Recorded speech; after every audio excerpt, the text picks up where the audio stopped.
गालिबनगर मोहल्ला में जहां सुबह सुबह हल्की हलचल शुरू हो चुकी थी, गली के नुक्कड़ पर शमीम दूध वाले से दूध ले रही थी और उधर दूसरी तरफ सकीना अपने आंगन में झाड़ू लगाते हुए बड़बड़ा रही थी। अरे शमीम, ये क्या बात हुई? तुमने आज फिर कूड़ा मेरी दीवार के पास डाल दिया। कैसी बातें करती हो सकीना? मैंने कब डाला? कूड़ा तुम्हारे घर से ही उड़कर आया होगा और तुम नाम मेरे ऊपर लगा रही हो। अब उड़कर कूड़ा सिर्फ मेरे ही आंगन में आता है क्या? तो मैं क्या करूं सकीना? हवाओं को रोक दूं क्या? तुम्हारी आदत है सुबह सुबह मेरे से लड़ाई करने की। मैं तो चुपचाप दूध ले रही थी, बात तुमने शुरू की। अगर ना शुरू करूं तो तुम तो रोजाना ही मेरे आंगन को कूड़े से भर दोगी।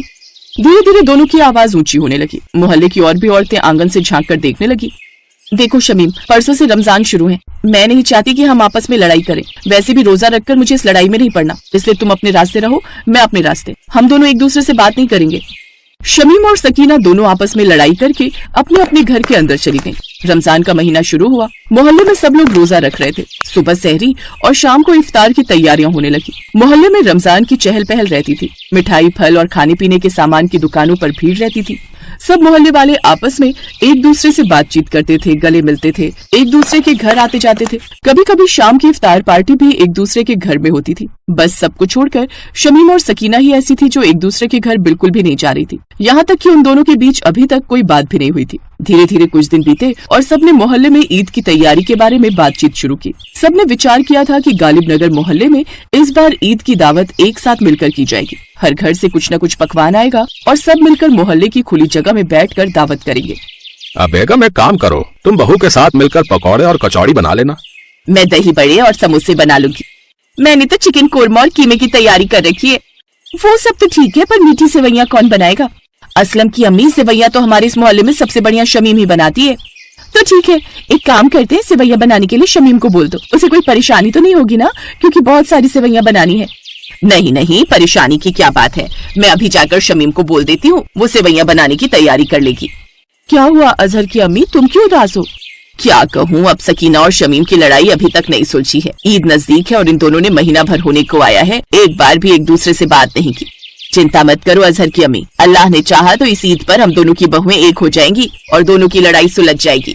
इंशाअल्लाह, अल्लाह ने चाहा तो ऐसा ही होगा। ईद का त्योहार ही दुनिया मिटाने का है और अपनों को गले लगाने का है। मुझे तो पूरा यकीन है कि इस ईद पर शमीम और सकीना के बीच की दूरियां मिट जाएंगी।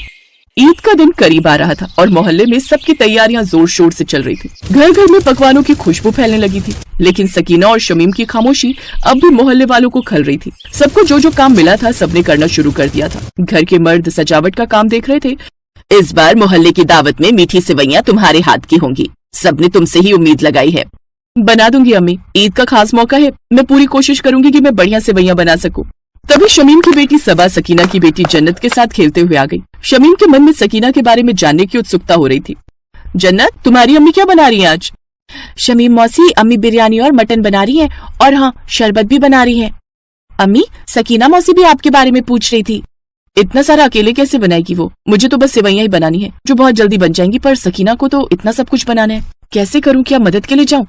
शमीम अभी सोच ही रही थी कि उसकी सास बोली, शमीम, इससे अच्छा मौका गिले शिकवे मिटाने का नहीं मिलेगा। जाओ बहू और सकीना से गले मिलकर आज सारी दूरियां खत्म कर दो, सारी लड़ाई खत्म कर दो। अपनी सास की बातें सुनकर शमीम के मन की नफरत थोड़ी धुंधली पड़ने लगी। अम्मी जान, आप सही कह रहे हो, आज इतना बड़ा दिन है, आज ईद है और मैं यहाँ लड़ाई करके बैठी हूँ। नहीं नहीं, मैं अभी सकीना के पास जाती हूँ, वो अकेली लगी हुई होगी। शमीम फौरन दौड़कर सकीना के घर जाने लगी। तभी सकीना उससे टकरा गई। शमीम, सकीना, वो मेरे घर पर गरम मसाला खत्म हो गया था, तुम्हारे पास है क्या? हाँ हाँ, क्यों नहीं, मैं तुम्हारे पास ही आ रही थी। मैंने सोचा तुम अकेले लगी हुई हो तो मैं तुम्हारी मदद कर दूंगी। मैं अभी गरम मसाला लाती हूँ। कुछ देर पहले तक सकीना और शमीम एक दूसरे के दुश्मन थी और कुछ ही पलों में फिर से वो एक दूसरे की सहेली बन गई। शमीम ने सकीना को गरम मसाला दिया और खाना बनाने में उसकी मदद की। कुछ देर बाद शमीम ने अपने घर पर सेवैयां बनाई, पर अचानक उसके घर में चीनी खत्म हो गई। हाँ हाँ, रखिए चीनी, मैं लेकर आती हूँ। सकीना शमीम के पास चीनी लेकर जाती है और शमीम सेवैयों में चीनी मिला देती है। सेवैयों की खुशबू पूरे मोहल्ले में फैल गई है। मैं बहुत खुश हूँ, तुम दोनों की लड़ाई खत्म हो गई और तुम दोनों में फिर से वही प्यार दिख रहा है। अल्लाह से बस यही दुआ है कि तुम दोनों की दोस्ती यूं ही बरकरार रहे, आमीन। सब लोग मिलकर ईद की नमाज पढ़ते हैं और खूब धूमधाम के साथ ईद का जश्न मनाते हैं। बढ़िया पकवान और मीठी सेवैयों से ईद के जश्न में चार चांद लग गए। सब एक दूसरे के गले लगते हैं। मोहल्ले की ईद सभी के लिए ढेर सारी खुशियां लेकर आती। अंजना बहू सुनो तो मेरी बात। अब क्या हुआ मम्मी जी, ऑफिस जाते वक्त आप मुझे क्यों टोकती हैं? अरे टोक भी दिया तो क्या दिक्कत हो गई, कौन सी काली बिल्ली तेरा रास्ता काट गई? अब सास का टोकना भी काली बिल्ली की तरह रास्ता काटने से कम थोड़ी ना होता है माँ जी। है कुछ कहा तूने? नहीं नहीं कहिए क्या कहना है आपको। अब जाते वक्त तो अब क्या फर्क पड़ता है, और वैसे भी ज्यादा से ज्यादा क्या ही होगा, या तो बॉस मुझे डांट देगा या तो मेरा प्रेजेंटेशन खराब हो जाएगा। हाँ हाँ सब जानती हूँ मैं, ज्यादा होशियार बनने की जरूरत नहीं है। मम्मी जी आप क्यों मेरा टाइम वेस्ट कर रही हैं, मुझे ऑफिस के लिए लेट हो रहा है। अरे ये तो बताती जा खाने में क्या बनाया है? मम्मी जी मैंने आलू की सब्जी और रोटी बनाकर रख दी है, अब मैं जाऊं? हाँ हाँ जा, मुझे कौन सा तुझे यहाँ घर पर रखकर अपना सर दर्द करना है। अंजना मुंह बनाकर ऑफिस के लिए चली जाती है। सारा दिन ऑफिस में काम करके शाम को थकी हारी अंजना घर पहुंचती है। तभी उसके सास उससे कहती है, खाना बन गया क्या अंजना बहू? अभी घर में घुसी नहीं की फिर शुरू हो गई। ऊपर से बात तो ऐसी कर रही है जैसे मैं ऑफिस में बैठकर सब्जी काटकर बना लेती हूँ और रास्ते में आते वक्त रोटियां सेकती हुई आती हूँ। कुछ कहा क्या तूने अंजना बहू? नहीं नहीं मैंने कहा कुछ कहा मम्मी जी, मैं कह रही थी मैं अभी आई हूँ, थोड़ा फ्रेश हो जाती हूँ फिर खाना बनाती हूँ। अंजना अपने कमरे में पहुंचती है कि तभी उसका पति विशाल भी घर आ जाता है और उससे कहता है, अंजना आज मेरे सर में बहुत दर्द हो रहा है, मेरे लिए थोड़ी चाय बना दो ना। दर्द तो मुझे भी हो रहा है और मैं भी तुम्हारी तरह ऑफिस से थक कर आई हूँ, लेकिन मुझे तो कभी एक कप चाय भी नसीब नहीं होती। उर्मिला उनके कमरे के बाहर से गुजर रही होती है, उनकी बातें सुन वो अंदर आ जाती है। हाय देखो तो कैसे भाव चढ़े हुए हैं इसके, पति ने एक कप चाय क्या मांग ली, इसने तो सारा घर ही सर पर उठा लिया। चल अब ज्यादा जुबान मत लड़ा और डिनर बनाने की तैयारी कर। अंजना परेशान होकर किचन में जाती है और आलू की तरीदार सब्जी पूरी के साथ बनाकर तैयार कर देती है। खाना तैयार होने पर खाना टेबल पर लगा देती है और आवाज लगाती है, खाना टेबल पर रख दिया है, आप लोग सब जल्दी से आ जाइए। अरे वाह खाना बन भी गया, लेकिन ये क्या है अंजना, तुमने फिर से आलू की सब्जी बनाई है? सुबह भी तुमने सूखे आलू बनाए थे। फिर से क्या मतलब है तुम्हारा? सुबह सूखे आलू थे और अब मैंने तरीदार आलू की सब्जी बनाई है। हाँ बहू लेकिन है तो आलू ही ना।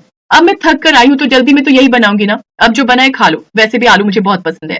अच्छा ठीक है, लेकिन सुबह कुछ और बना लेना और कम से कम खाने में 2 सब्जियां बनाया करो जिसमें एक सूखी और एक गीली हो। लेकिन अंजना उन सबकी बात को अनसुना करते हुए फिर से अगली सुबह आलू के पराठे बना देती है। अरे बहू तूने फिर से ये आलू के पराठे बना दिए। अरे तुझे कितनी बार मना किया है कि रोज रोज ये आलू की सब्जी मत बनाया कर। लेकिन माँ जी ये कौन सी सब्जी है, ये तो आलू के पराठे, और वैसे भी आज मेरे ऑफिस में हम सब फ्रेंड्स ने डिसाइड किया है कि हम सब खाने में आलू के पराठे लेकर आएंगे, इसीलिए मैंने ये बना लिए। अच्छा अब मुझे देर हो रही है, मैं ऑफिस जा रही हूँ। शाम को अंजना घर आती है। कॉफी पीने के बाद वो फिर से डिनर की तैयारी में लग जाती है। आज वो डिनर में पुलाव बनाती है और वो भी आलू डालकर। आलू देखकर विशाल गुस्से में कहता है, अरे अंजना तुम्हें मना किया था ना, अब तुम सब्जी में आलू नहीं बनाओगी? कमाल करते हो जी आप, मैंने कहा आलू की सब्जी बनाई है, ठीक से देखिए इसे पुलाव कहते हैं। अरे तो इस पुलाव में आलू क्या तेरे मायके वाले डालकर गए हैं? माँ जी मेरे मायके वालों पर मत जाइए, चुप कर, अब आज के बाद तू वही सब्जी बनाएगी जो मैं ला कर दूंगी। अगले दिन उर्मिला बाजार से बैंगन लेकर आती है तो अंजना उसमें भी आलू डालकर आलू बैंगन बना देती है। उफ बहू मैं ना परेशान हो गई हूँ इस आलू को देख देख कर, तुझे इसके अलावा और कुछ बनाना नहीं आता क्या? माँ जी अब आप ही बताइए ऐसी कौन सी सब्जी है जिसमें आलू ना डालते हो? बैंगन, गोभी, मटर, शिमला मिर्च, फली, भला ऐसी कौन सी सब्जी है जो आलू के बिना बनती हो? हर सब्जी में तो आलू डलता ही है ना। हाँ लेकिन तू तो जानती है ना आलू रात को खाने से मुझ में बादी बन जाती है। अब से तू एक वक्त का खाना ही बनाया कर, शाम का खाना मैं खुद ही बना कर रख दिया करूंगी, कम से कम इस आलू से तो छुटकारा मिलेगा। ठीक है माँ जी जैसा आप कहो। उस दिन के बाद से सुबह का नाश्ता अंजना बनाती तो वही रात का उसकी सास बना कर रखती। इस तरह जहाँ अंजना को एक वक्त के खाना बनाने से छुटकारा मिल गया तो दूसरी तरफ उर्मिला भी अपनी पसंद की सब्जियां बनाकर